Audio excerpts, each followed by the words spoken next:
prav tako kot v Orjaku v zamejstvu, če bomo zmožni to izpeljati in uresničiti. Možnost je pa brez dvoma dana. Vprašanje je, koliko naše rojake doma in po svetu to zanima. Kolikor gledamo v Sloveniji vrednoto, nas bi to moralo zanimati. Koncept celotnega slovenskega narodnega telesa. Vprašanje je, koliko Slovencev danes gleda v narodno vrednoto. Zanimiv je tudi ta pojav zdaj ob tej spremenjeni situaciji možnih vrnitev v Slovenijo. Pravim vrnitev, dobesedno bi se o vrnitvi lahko govorilo za tiste, ki so Slovenijo zapustili kot mladi fantje in dekleta. Ampak jaz rad razširjam to besedo, ta izraz vrnitev, tudi za mlajše, za tiste, ki so morda že iz tretje generacije tukaj rojeni, pa gredo v Slovenijo. Ni sicer dobesedna vrnitev, ker so se oni šele tukaj rodili pred recimo 20-25 leti, ampak moralno, duhovno, kulturno je vendar vrnitev, pa so lahko vnuki tistih, ki so tedaj zapustili Slovenijo. Ker oni bi morali dejansko biti tam rojeni in danes tam živeti in se tam vzgajati. So se vzgajali popolnoma nekje drugje, so se formirali tukaj daleč, geografsko gledano od matične Slovenije, pa vendar so se vzgajali in formirali slovensko. Obogateni seveda z drugim okoljem, z drugo kulturo, ki Sloveniji ne samo, da ji ne škoduje, ampak jo celo bogati. Nekateri iz družine odhajajo. Sosedje in prijatelji me sprašujejo, kako je, zdaj boš sama. In jim rečem, ne bom sama. Že moj mož Rajni je z menoj. Z menoj bojo vsi. Gregor, Mirjam, Jasna, Maksi. Ker to je stvar, ki se ne da razdeliti. Ne da se razdeliti duha od telesa. Mislim, da imajo vsi otroci ne samo pravice do svobodnega življenja, pa tudi do svobodne odločitve. Pa ne samo pravice, tudi dolžnost skoraj. Tukaj gre, oni gledajo, kako bo z otroki, kako bo z bodočnostjo njihovo. Ker pa je tukaj vmes tudi domovinski motiv, narodni, ne? Me to lahko razveseljuje, ne? In mi je to tudi nekako v ponos. Tako da se bom s tem tolažila.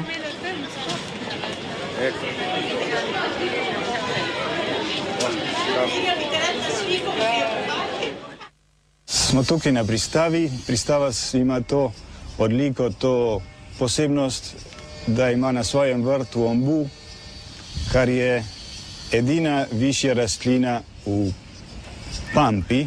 In to drevo ima še to posebnost, da ima veliko korenin zgoraj nad zemljo in jo lahko posebljamo te korenine, pač korenino iz argentinske zemlje, ki pa so povezane s koreninami, ki smo jih dobili po slovenski strani. To se pravi, zemlja je argentinska, ombu je argentinsko, ampak pristava je slovenska. Torej, te korenine so skupne, slovenske in argentinske, in iz njih smo črpali in še črpamo vse svoje moči, da se to slovenstvo v argentinski Pampi ne bi izgubilo, da bi se ohranjalo in se naprej po možnosti tudi razvijalo. V sklopu teh dveh rastlin, slovenske in argentinske, potem pade ideja, odločitev potem o tem, da se navdušimo za preselitev iz ene Slovenije v drugo, iz Slovenije v svetu, v matično Slovenijo, ki pa je drugačna lahko, kakor si jo mi predstavljamo, čeprav imamo stalne stike z njo, smo imeli to srečo, da smo večkrat lahko potovali, se seznanili z njo.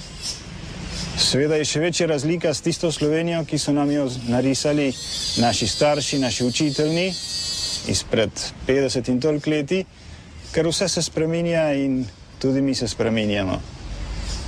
Lahko se zgodi, da bomo po tisti sliki, ki smo si jo ustvarili kot turisti, kot obiskovalci sorodnikov, prišli v drugo Slovenijo, v tisto, v kateri si je treba kruh zaslužiti, zato da lahko živiš. In tam morda lahko se najdejo kakšne razlike s temi Slovenijami, ki jo mi poznamo, pa jih upamo premostiti z Božjo pomočjo, s pomočjo sorodnikov in vse to, kar nas bo doletelo, obogatiti z koreninami ali sokom iz korenin iz argentinske pampe.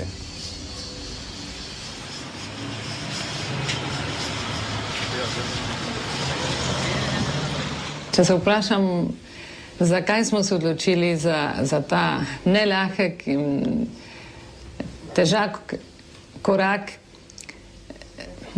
botrovalo je mnogo faktorjev temu. Predvsem to, da sem skupaj z Gregorjem, da sva zrasla v slovenski skupnosti, da je najna materinščina slovenščina, ki jo ohranjava še vedno v najni družini, in da je bila v naši skupnosti prisotna vedno ideja ta, da bi nekoč se naši starši vrnili v Slovenijo. Pri njih je bilo res to, da bi se vrnili v Slovenijo.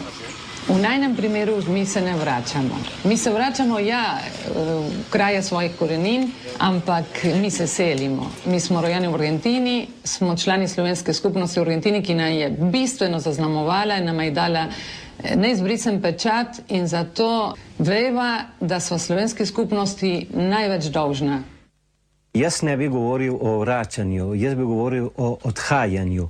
In z tega vidika me resno skrbi, ker vsaka migrantska skupnost potrebuje dotoka, ne odtoka. Ker tukaj normalni, običajni krvavitvi, ki pomeni smrt starejših, v našem primeru bolj izobraženih, bolj slovensko zavednih, bolj usposobljenih. Zdaj temu je treba prišteti še odhajanje mlajših, predvsem mlajših, ki so tudi že zelo aktivni v skupnosti. To je dejansko v našem primeru, za našo slovensko skupnost v Argentini, na nek način tragedija. Tukaj se potem srečujemo s to problematiko, poleg tega, da je tudi motiv, zakaj skupnost ohranjati. Pred časom je bil to bil tukaj važen ideološki primes, sedaj pa bistvena narodna zavest in ohranjevanje slovenstva 12.000 kilometrov od rodne domovine naših očetov ali naših dedov in celo že pradedov. Ker tukaj imamo že 4. generacijo, ki še vedno ohranja slovensko besedo in slovenske vrednote. Z tega vidika pomoč Slovenije bi bila bolj dobrodošla, če bi pomagala tukajšnji skupnosti tudi ekonomsko tukaj naselila slovenska podjetja, kot pa da naši strokovnjaki odhajajo v Slovenijo in tam iščijo delo in izhod iz tukajšnje gospodarske krize.